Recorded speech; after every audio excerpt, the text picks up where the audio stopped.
આજે આપણી સાથે મનીષભાઈ રાજુગીર જે મારા હાઈસ્કૂલ કાળના શિક્ષક રહી ચૂક્યા છે તે એમનો આયુર્વેદિક ચિકિત્સાનો અનુભવ આપણી જોડે શેર કરશે. તેમને વર્ષોથી ચર્મરોગ હતો, સ્કિન ડિસીઝ. આયુર્વેદની અંદર આત્રેય આયુર્વેદમાં એની સારવાર થઈ છે.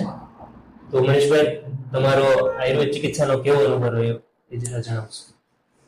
ખૂબ સરસ. સિદ્ધાર્થભાઈ મારા એક વખતના વિદ્યાર્થી અને મારે ખાસ મારા અનુભવની વાત આપણે કરવી છે. અઢી વર્ષથી હું એક સ્કિન ડિસીઝ માટે પીડાતો હતો. એટલે એ સમયગાળામાં હિતાર્થભાઈએ પોતાનો ક્લિનિક આયુર્વેદ ચિકિત્સાલય શરૂ કર્યું. એટલે હું એમની પાસે મળવા આવ્યો કે મને અઢી વર્ષથી હું આ ચર્મરોગથી પીડાઉં છું. ખૂબ બળતરા થાય ઉનાળામાં, કાળા કાળા દાગ પડે, પછી એ દાગ છે એ ચીરાના રૂપ પકડે, પછી એના પર સેવનો વાવે એટલે મોઢું ગુંગળું થાય. તો મારે ઘણું બધું નાના મોટા પ્રશ્નો હતા.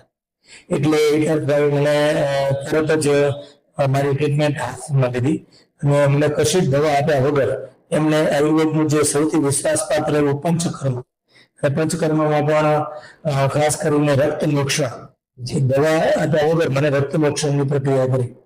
એ લગભગ 3 સેશન એટલે કે અમુક સમયાંતરે રક્ત મોક્ષણ થયું. એ ગાળા દરમિયાન વિરેચન પ્રક્રિયા પણ મારા સાથે થઈ. એમાં ખાસ કરીને વિરેચન એવા પ્રકારનું હતું, શાસ્ત્રીય પદ્ધતિથી થતું. હિતાર્થભાઈ પોતાના અભ્યાસના આધારે, અનુભવના આધારે દૂધ, ગુળ, શુક્ર થોડો ખોરાક ઘટાડી અને રવિવારે વિરેચનની પ્રક્રિયા થાય, જેવો મારો ઘરે જ લીધો હતો. અને પછી પાછું ધીમે ધીમે ખોરાક ઉપર આવ્યો. આ એક પ્રક્રિયાથી મારા શરીરમાં એવી સરસ સિસ્ટમ ગોઠવાણી. મોટા ભાગે લઘુનું સેવન કરવાનું મને હિતાર્થભાઈ સલાહ આપતા હતા. આ ગાળા દરમિયાન 4 મહિનામાં લગભગ 4 વખત વિરેચન પ્રક્રિયા થઈ.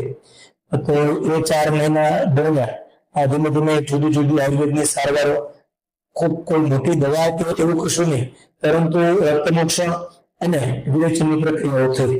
એ વખતે 9% જેટલી મને રાહત હતી.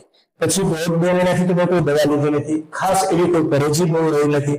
તેમ છતાં આજે મારા તમે જોઈ શકો છો, કોઈ પણ જગ્યાએ કાળા ડાઘ નથી, કોઈ પણ જગ્યાએ નથી, અહીંયા પણ કોઈ નથી. એ પહેલા એનો અર્થ એમ થયો કે હું જે સારવાર લીધી એ સંપૂર્ણ આયુર્વેદિક સારવાર લીધી. અને એનો અર્થ મને એવું લાગે છે કે આયુર્વેદ એ ઘણા કે છે કે ધીમી પ્રક્રિયા છે, પરંતુ મને 4 મહિનામાં જે મારો 3 વર્ષમાં રોગ હતો એ મારો સંપૂર્ણ નાશ પામ્યો. ખાસ કરીને એલોપેથી દવા હું જ્યારે આના માટે લેતો તો મને તરત રાહત દેખાતી, પરંતુ તરત જ પાછું તેમ આપણે વિનંતી હોય કેવું થતું.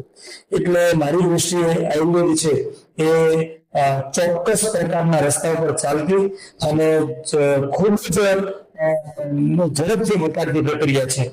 મારી દૃષ્ટિએ આ આટલો જૂનો રોગ માત્ર 4 મહિનામાં જ મટતો હોય તો માત્ર આપણે પરેજી રાખવાની છે અને ખાસ કરીને આયુર્વેદ શ્રદ્ધા રાખવાની છે. તો બહુ ઓછી દવાથી, સામાન્ય ઔષધિઓથી પણ આપણો રોગ જાય છે. એટલે મારે મારા મિત્રોને જેમને સ્કિન ડિસીઝથી પીડાય છે એને ખાસ સંદેશો આપવો છે કે આયુર્વેદ ઉપર શ્રદ્ધા રાખી અને આ ખૂબ સરસ સારવાર લો. એવું નથી કે મારા વિદ્યાર્થી પાસે સારવાર લો, પણ આયુર્વેદ એક બહુ ઉત્તમ પ્રકારની થેરાપી છે. આપણે એના શરણે જઈએ અને એના રોગને મટાડીએ.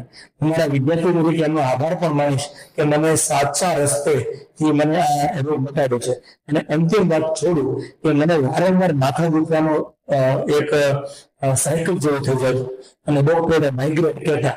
એટલે આ પ્રક્રિયા દરમિયાન, 4 મહિનાની પ્રક્રિયા દરમિયાન ધીમે ધીમે એ સાયકલ છે 8 દિવસની, 10 દિવસ, 1 મહિનો, આજે 6 મહિના થયા છે મને માથું દુખ્યું નથી. એટલે કે ઘણી વાર એમ કહે છે કે કોઈ દવાની સાઈડ ઇફેક્ટ થાય, પણ મને તો સાઈડ ફાયદા થયા છે. એટલે મારે માથું દુખે અને વત્તા સ્કિન ડિસીઝ થઈ છે. આજે હું સંપૂર્ણ હેલ્પ છું, મને કોઈ પણ પ્રકાર રોગ નથી, હું કોઈ પણ પ્રકારની દવા હાલ લેતો નથી. ટૂંકમાં મારું કહેવાનું એમ છે કે આયુર્વેદ શ્રદ્ધા રાખી રોગને આપણે જડમૂળથી નાશ કરીએ. જી બિલકુલ મનીષભાઈ, આપણે મનીષભાઈનો આયુર્વેદ ચિકિત્સાનો અનુભવ જોયો. આ પ્રમાણે ચોક્કસ પ્રમાણે આપણે કહી શકીએ છીએ કે જો આયુર્વેદના સિદ્ધાંત પ્રમાણેની ચિકિત્સા અને દર્દીની દ્રઢતાપૂર્વકની પરેજી પાડવાની એમનો દ્રઢ નિશ્ચય જો હોય તો કોઈ પણ રોગ આયુર્વેદની અંદર જડમૂળથી મટે છે. જય ધન્વંતરી, જય આયુર્વેદા, જય અશ્વ.